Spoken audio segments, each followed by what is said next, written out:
आं BPF खौ नागाराखै BPF आ आंखौ नाङा होननानै बुंदों इमानुएल मोसाहारिया फेक्टर नङा होननानै बुंदों आरो दानि जायनाखि स्पिकार बे प्रेस मिट लिंदोंमोन आसाम माने प्रतिदिनाव ओंखारदों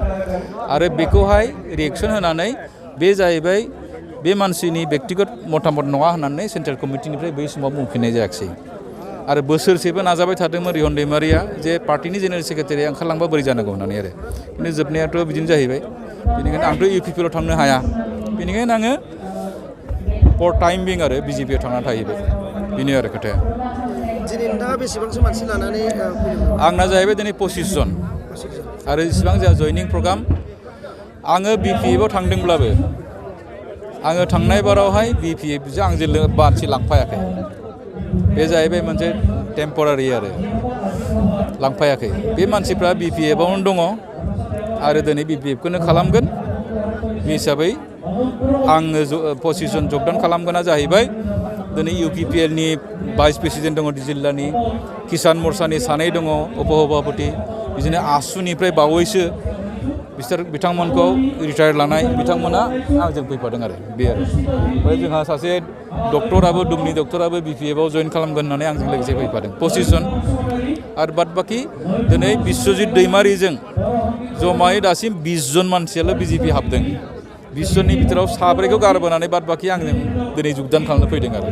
बिनि गेजेराव बिमल बसुमतारी होननाय सासेनि नेतृत्वआव बे आरो फैबाय थानाय समाव स्पष्ट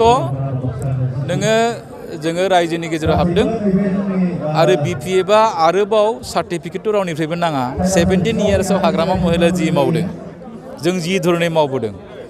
दाथ' रायजोफ्रा बै समाव गाज्रि होननानै बुंदोंमोन दाथ' नै 3 बोसोराव नुबाय आरो पलिटिक्सआव उमुक मोजां उमुक गाज्रि गैया उमुगा एसे गाज्रि उमुगा एखेबारे गाज्रिथार उमुगा एसे मोजांसो बिदि आरो बिदि हिसाबै जों दा BPF हिसाबै तुलनामुलकभावे BPF आ साबसिन होननानै बुंदों आरो दा कारण रायनोबो नों मोनो नोंदो UPPL ना सोर रायजायो फालाय नों नुवा चिफखौबो नोङो सब समाय मोना माबा मोनसे मिटिं जिरायहां जाबानो माबा दिल्लीनिफ्राय फन फैदों होननानै ब्लड थांलायबाय नंगौ नङा प्रमद बर' सरकारनि सायाव बेथ' फुरा मा जाहैबाय प्रमद बर'नि मुल बिसया जाहैबाय बेहाथ' 2014 सनाव एक्सपार्ट कमिटि मोनसे दादोंमोन पिल्लाइ कमिटिमोन आरो बे वान मेन एक्सपार्ट कमिटि बे कमिटिखौ होबथानायानो जाहैबाय बयनिख्रुइ देरसिन भुल एबसुनि आरो प्रमद बर'नि बिनि रिपर्टआ ओंखारोमोनब्ला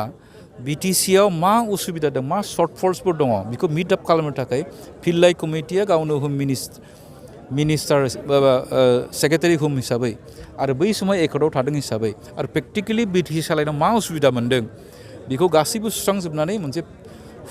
बिराद मोजां मोनसे रिपर्ट खालामगौमोन आरो बे रिपर्टखौ बेसिसखौ निर्भर खालामनानै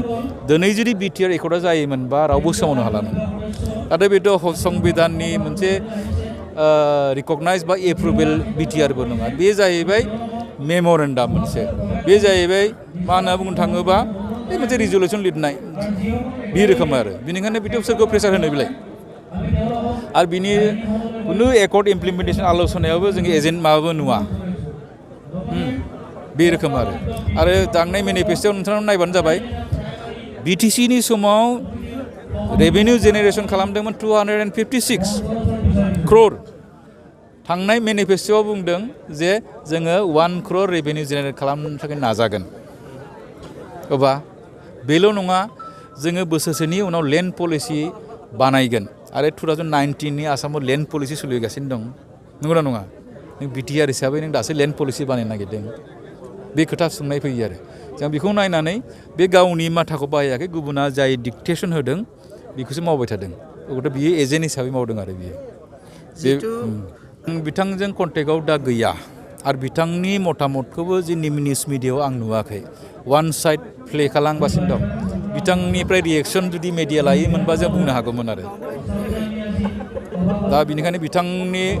भइस नङाबो जानो हागौ खारन बिनि डाइरेक्टलि मेडिया बुंनाय आं खोनायाखै आरो बेनिखायनो आं बिनि सायाव कमेन्ट बुंनो हानाय नङा आरो